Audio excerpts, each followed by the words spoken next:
dia a todos, sejam muito bem-vindos ao nosso programa A Fé dos Homens, só na nossa RTP2. O documentário de hoje é dedicado ao cristianismo. Vamos explorar todos os pormenores e contar-vos tudo o que precisam de saber sobre esta religião. Vamos começar por saber a história de como tudo começou.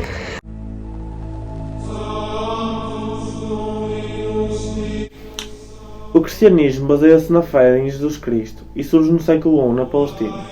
Para os cristãos, Jesus seria filho de Deus com a Virgem Maria e é considerado o Messias que teria nascido para salvar a humanidade. Jesus foi mais que um grande profeta. Foi o próprio Deus encarnado que revelou para a humanidade os ensinamentos do cristianismo. Foi denunciado por judeus por se autoproclamar filho de Deus e, por isso, foi entregue aos romanos, depois morto e crucificado. Os seus ensinamentos espalharam-se por todo o mundo por meio de apóstolos e discípulos. Agora que já sabemos a origem do cristianismo, podemos saber as várias vertentes desta religião: a Igreja Católica, a Igreja Ortodoxa e a Igreja Protestante. A Igreja Católica é a mais antiga igreja em funcionamento. Nela existe a liderança do Papa, mais alto grau da Igreja. O celibato, que é a prática comum entre alguns religiosos que abdicam os prazeres mundanos para se dedicar exclusivamente a servir a Deus, é obrigatório. A Bíblia é o livro sagrado e há a crença na existência do purgatório. Há também culto aos santos católicos e a adoção de 7 sacramentos. O batismo, em que a pessoa batizada se torna cristã e fica livre do pecado original. A confissão, em que o sacerdote, em nome de Deus, concede o perdão dos pecados. A Eucaristia, que é o momento da comunhão, através da consagração da hóstia e do vinho, que representam o corpo e sangue de Cristo. O crisma, também chamado confirmação, pois é um sacramento que confirma os votos batismais do início da vida cristã. A ordem, que é um ritual que concede o grau de sacerdote a um seminarista. O matrimónio, que é a celebração do casamento religioso. Este é realizado por um sacerdote que representa a adoção de Deus para a união e, por último, a unção de enfermos, que é um sacramento concedido às pessoas que estão doentes, com o objetivo de fortalecer a fé para enfrentar a doença. Há uma outra vertente do cristianismo, a Igreja Ortodoxa. Esta surgiu após uma separação dentro da Igreja Católica. Ela possui mais adeptos no continente europeu, mas, no entanto, também possui muitos adeptos brasileiros. Diferencia-se da Igreja Católica em aspectos como a ausência de um líder, o celibato não é obrigatório e também não existe crença de que os fiéis podem ir ao purgatório depois da morte. Como pontos em comum com a Igreja Católica, podem ser citados o uso de vestes litúrgicas, a Bíblia como livro sagrado e a crença de que a salvação da humanidade está no poder da fé. Outra vertente é a Igreja Protestante, que é a mais recente das 3 divisões vertentes cristãs e surgiu a partir da ocorrência da Reforma Protestante, promovida por Martinho Lutero no século XVI. Assim como as outras igrejas, também adota a Bíblia como livro sagrado e fundamental. Assim como acontece na Igreja Ortodoxa, na Protestante não existe a figura líder equivalente ao Papa da Igreja Católica. Os protestantes adotam apenas 3 sacramentos: o batismo, a Eucaristia e o catecumenato, equivalente à catequese, e não acreditam na existência do purgatório. Agora que já sabemos quais são as vertentes do cristianismo, vamos ver as principais crenças em que este se baseia.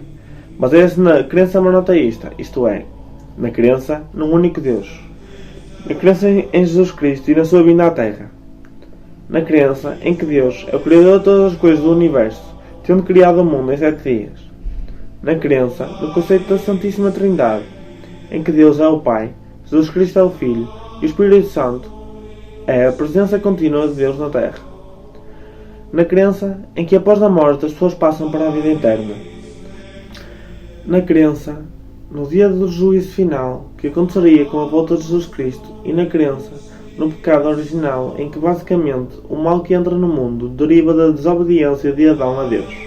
Transmite-se depois pela sexualidade. Segundo este conceito, a natureza humana é pecadora desde a nascença.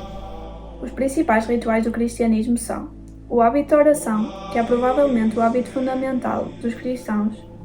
A oração dirigida a Deus é uma forma de louvor, de agradecimento ou de pedido de ajuda. Também há a reza do terço, que é a forma de entrega da fé e demonstração de amor a Deus. Durante as orações, os cristãos costumam refletir sobre os 4 mistérios: gozosos, dolorosos, gloriosos e luminosos. Outro ritual cristão é o sermão religioso, Este é comum nos momentos de celebração da fé, especialmente durante as missas. É o momento em que o celebrante passa aos fiéis a palavra de Deus. A leitura e a reflexão sobre passagens bíblicas são parte fundamental destes sermões. Há vários símbolos que representam o cristianismo, mas entre os mais importantes temos a cruz. A cruz é o símbolo principal do cristianismo e representa a crucificação de Jesus. Também há o peixe, que foi adotado como um dos símbolos pelos cristãos primitivos, durante o período da perseguição romana. Este funcionava como uma espécie de senha. Uma pessoa desenhava um arco no chão e o outro completava formando um peixe e ambos se reconheciam cristãos.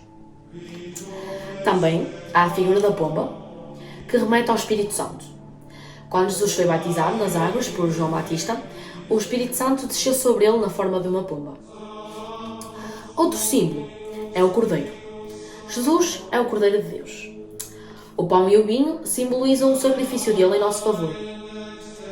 Cristo instituiu a Santa Ceia como uma forma de mantermos o nosso pacto com ele e trazermos à nossa memória o seu sacrifício. O pão representa o corpo de Cristo, que sofreu por nós, e o vinho representa a nova aliança de Deus, selada pelo seu sangue. Por último, temos a Bíblia, a figura de um livro aberto, que é utilizada para simbolizar a palavra de Deus. Já que o meu colega falou na Bíblia, eu vou aprofundar mais sobre o que ela é. A Bíblia é o livro sagrado do cristianismo e está dividido em duas partes, o Antigo e o Novo Testamento.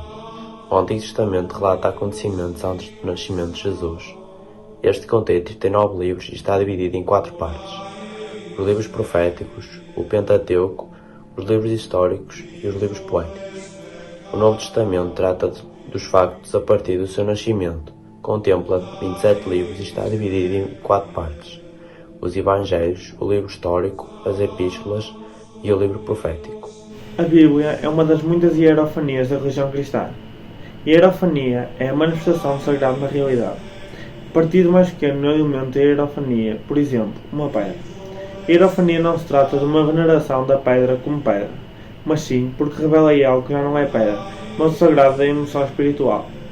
As hierofanias da religião cristã podem ser objetos como a coroa de espinhos, que foi um instrumento de tortura durante a crucificação de Jesus Cristo, e outros objetos como a lança do destino, a madeira da cruz, o manto de Jesus, os pregos da cruz, o purpúreo sagrado e a árvore da vida. Mas também podem ser locais como o Santuário de Fátima, o Santuário de Nossa Senhora de Lourdes, a Catedral de Santiago de Compostela, o Vaticano e Jerusalém.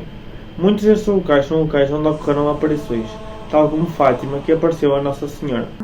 Passando então para os passos cristãos, temos a Igreja, que é um templo cristão, é o local da pregação dos ensinamentos de Cristo, obedecendo aos princípios da ética cristã. A Capela, que é um templo cristão secundário, o santuário, que, no conceito religioso, é um local sagrado para onde, por devoção, acorrem peregrinos de diversas regiões. O convento, que é um estabelecimento onde os religiosos levam uma existência em comunidade. A Catedral, que é um edifício da Igreja presidido por um bispo e, portanto, o edifício central da Igreja de uma diocese, uma unidade administrativa da Igreja Maior. O mosteiro, que é um edifício de habitação, oração e trabalho dos membros de ordens religiosas, e a basílica, que é, em arquitetura, um grande espaço coberto destinado à realização de assembleias, cuja origem remonta à Grécia helenística. Agora que já falamos dos espaços sagrados, podemos então passar para as datas mais importantes que os cristãos celebram. Primeiro temos o tal conhecido Natal, que assinala o nascimento de Jesus. Também temos a Sexta-feira Santa, que é o dia mais solene do ano. Evoca a crucificação de Jesus. De seguida, a Ressurreição, que é celebrada no domingo de Páscoa. E por último, o Dia de Todos os Santos, que é no dia 1 de novembro. E os cristãos relembram as pessoas falecidas. Durante séculos, a Igreja Cristã fez da conversão dos mundanos a sua principal missão. Entre estes estavam incluídas pessoas de todas as outras fés, enquanto os mundanos devessem ser convertidos. Aqueles que estavam familiarizados com a verdadeira fé, mas tinham, de uma forma ou outra, chegado a colocar em dúvida a doutrina da Igreja, deviam ser não só excomungados da Igreja, mas também exterminados. A intolerância para com todas as outras fés só foi mitigada pela Reforma. As primeiras manifestações da tolerância na Europa Central eram inicialmente aplicáveis apenas aos príncipes. cujos súditos eram obrigados a adotar a fé do seu governante no princípio adotado na Paz de Augsburgo em 1555. Nos vários territórios influenciados pelo pastor da Igreja Reformada Calvinista, a tolerância às vezes era ampliada aos calvinistas, mas as seitas da chamada Reforma Radical, anabatistas e uteristas e mais tarde os socinianistas e unitarianos continuaram a ser perseguidos, enquanto os ateus que não deviam ser tolerados em absoluto de acordo com as teorias de tolerância defendidas por filósofos como John Locke. Chegamos então ao fim do documentário. Espero que tenham gostado e que tenham compreendido o que é a religião no cristianismo. Obrigada!